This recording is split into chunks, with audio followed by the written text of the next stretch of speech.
when it comes to your relationship, you've got to make sure that your relationship is your number one focus and you're not letting other outside influences get in the way. So a lot of the times we'll find that your parents are getting in between the relationship, or your children are getting in between the relationship, perhaps your job, your hobby, it's anything can get in the way of the relationship.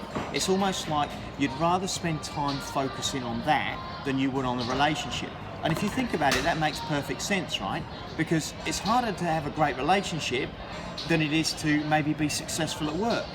It's harder to have a great relationship than it is to, say, be close to your parents. But all the time that we're putting outside influences in between our relationship, it's actually making it harder. In fact, I've changed that. It makes it impossible to have an intimate, close relationship, because what you're really saying subconsciously is all these other things are more important than my relationship. So what you have to do is you have to start to move things out of your relationship, and you have to do it in a way where whatever you move, whatever you know is in the way of your relationship, you have to move it with an intensity like it's really important to you, so that your relationship, subconsciously you're telling yourself, this is the most important critical thing in my life, and I'm going to do whatever I need to do to make it work. And that means that sometimes you have to make some hard decisions. You have to move parents out of the relationship. You have to let go of the connection with your mum and dad.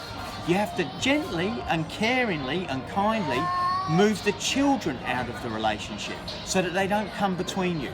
And if your relationship's anything like my past relationship, my children only knew to be in the center of the relationship.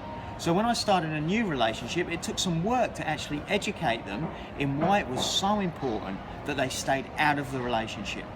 So what you need to do is look at your relationship and sit down with your partner, connect together, spend some time, and say to each other, what are we putting in the way of our relationship? And start to work out a plan, take steps on how you can start to move those things out. And most important, get real and get happy with your relationship, because it's the only way forward.